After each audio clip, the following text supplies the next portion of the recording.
trapped behind enemy lines. American citizens trapped behind enemy lines with no timetable of when they might be brought back home by this incompetent, completely inept administration that refuses to do what they're supposed to do. It's unbelievable. Retired Navy Admiral and Texas Congressman Ronnie Jackson told Newsmax on Friday that the Taliban is now holding Americans against their will until the Biden administration recognizes them as a legitimate government of Afghanistan. If the Biden administration is not going to put boots on the ground to go get those American citizens, then what diplomatic approach can the U.S. take to bring these people home? Let's welcome in Rick Grenell, former acting director of national intelligence and former U.S. ambassador to Germany. Rick, great to see you. I'm glad to have you on the program because you're the dude I want to talk to about this. Americans overseas, what do you do to go get them? Well, look, it's not a diplomatic mission as much as it is a military mission when you're in a war-torn country dealing with the Taliban. I don't think it's fair to say to the State Department, sit at a table and try to talk this out. Right. We've been trying to talk it out. If they were a real diplomatic process here, if there was any shot, you wouldn't be negotiating to get your own citizens out. I mean, when a country has diplomats, they seemingly believe in diplomacy. And you wouldn't have to convince another country to release your citizens like this en masse. But what we have here is a hostage situation. Yep. The individuals who are Americans in Afghanistan who want to get out can't get out because they're being blocked by the Taliban. Yeah, that is the most infuriating thing. Like, look, we went overseas. We did a lot of bad stuff to bad people. And I always said, like, look, I came home and people were like, well, did you ever try to talk it out? I'm like, you ever tried to talk to the end of a barrel of a gun? No. And the issue is for too long, these inept Beltway insiders with nice suits that go on K Street and have drinks every night to raise funds for whatever cause it is, they always say, hey, you know what? I want to talk about, the diplomatic solutions here. It's like, okay, take your diplomatic hindquarters, walk over to Afghanistan and go be diplomatic. When it doesn't work, you send in people like me. We'll take care of it. We'll neutralize the problem, and then you can go be diplomatic all you want once I get our people home, right? Look, as someone who's worked at the State Department for 10 years, I totally agree with you that we have two different arms of the U.S. government. And to be honest, over the last 15, 20 years, we've blurred the two into one thing. Right. And I don't think it's fair to diplomats. We should send in the military only when our U.S. national security is threatened. But over the course of the last 15 years, what we've done is we've sent the military in when we should have been sending the diplomats in. Trying to win hearts and minds is not the job of the U.S. military. No. And so I think we have to dial back and be able to use all of the arms of the U.S. government. And by the way, Carl, that means what we have to be able to do is we have to have diplomats who are willing to go into dangerous posts. I'm a big believer in creating a cone at the State Department of danger posts, where people are trained to go in when it's not totally secure and it's dangerous, but to go in and do the hard work of diplomacy. I agree with that. And I'll say, look, I'm a little rough around the edges, Rick. You know me pretty well. I might not be your best representation for diplomacy. However, I'm really good at kicking in doors. So they should unblur that line that you were talking about and make sure that guys like me aren't delivering pamphlets to school children and putting up barbed wire around marketplaces. Totally. Yeah, and I think that's the problem that we've really missed here. So how do you deal, going forward though? Are we going to end up back in Afghanistan, you think?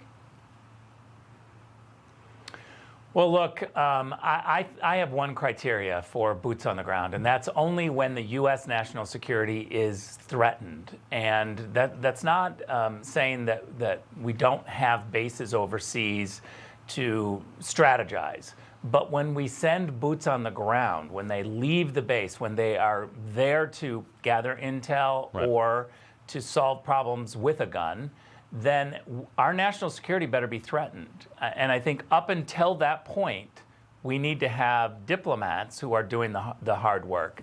Again, I go back to we got to retrain the State Department and reprogram them. Right now we have a Secretary of State who literally sat at a cabinet meeting where they decided to close Bagram Air Base and he didn't speak up. And his deputy, Wendy Sherman, didn't speak up. I don't know how you continue in your job if you're going to let 2,500 troops and 5,000 NATO troops, 2,500 American troops, 5,000 NATO troops leave, and you still have your diplomats and direct hires of America at the embassy. Why would you do that in a war-torn country? You should be screaming as the Secretary of State to say, you cannot leave until we leave. Right.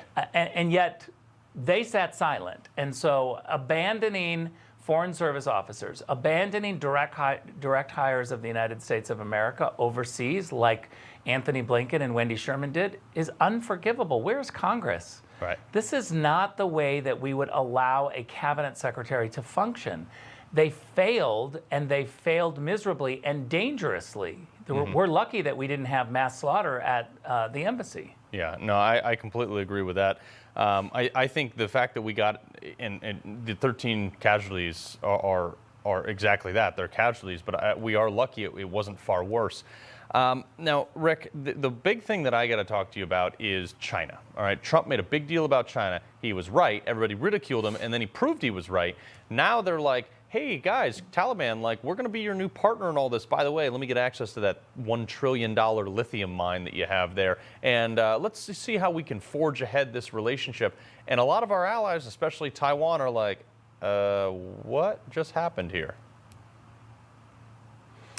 Look, I've been saying for a long time, Russia's a problem, but China's a crisis. Mm-hmm. And when you look at over the last decade or two, and you see what China's been able to do in Hollywood, in our media, in academia, and now with our politicians. I was somebody as acting director of national intelligence that had to sign off on defensive briefings for politicians.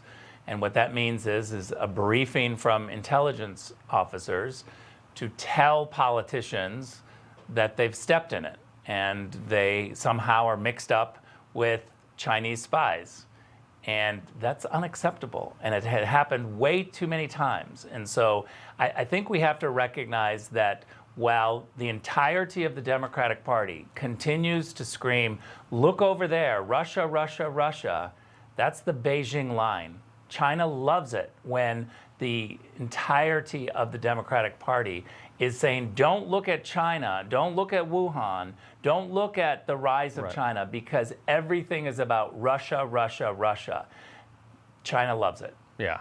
And that's kind of what we're playing into here. I mean, they want to be eventually a global currency. They want to replace us as the stability and the superpower in the world. But I always say, the world is a better place. And correct me if I'm wrong, but the world is a better place when America is strong, because we're not the people to go impose that this is this is how you have to live your life and do your thing. We just want everybody to be free to do whatever it is that they want to do within reason, as long as they don't hurt other people, right?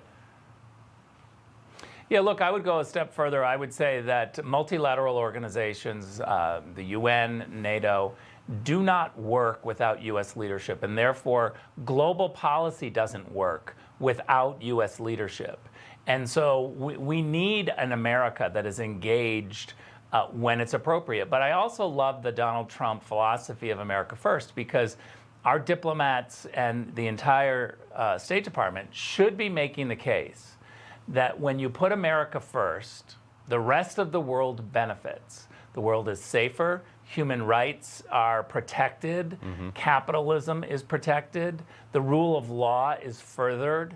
And so I think there's a case to be made that America first is really good for the rest of the world. Yeah, I completely agree with that. I think that and the people here domestically, I wish they, especially our people across the aisle, I really wish that they would realize that it's okay to love America, and I think that's really slipped away from a lot of folks. Yeah, can I just add this very quick point? There's only one place in the world where America First is controversial, and that's in America. Every other country says, well, of course you should put America first, because Germany puts Germany first, France puts France first, and that is not a controversial concept in Germany, France, Europe, Africa, Latin America, anywhere. Right. Well, and you know what? I got to say, you're absolutely right. When the world needed a vaccine, Donald Trump put his foot on the gas pedal, made it happen, got it out there, and guess what? Like, it wasn't Sweden, Chad, Sudan, or Nigeria that invented the vaccine. It was America, and then we gave it to everybody else. I mean, case in point. And the world was waiting for America at that point. When we had a global pandemic, they said, well, let's wait, America will solve it. Yeah. So because we have the best stuff imaginable, because we have unleashed the individual freedom of the great mind of the American public. Ambassador Rick Grenell, appreciate you joining us, sir. Hi, Emma Reckenberg here. If you like this video, there's a whole lot more to see on Newsmax TV. You can watch for free right here on our YouTube live stream and be the first one here each time our experts break down real news. Just hit that subscribe button, ring the bell icon, and stay with us on America's fastest growing cable news channel, Newsmax TV.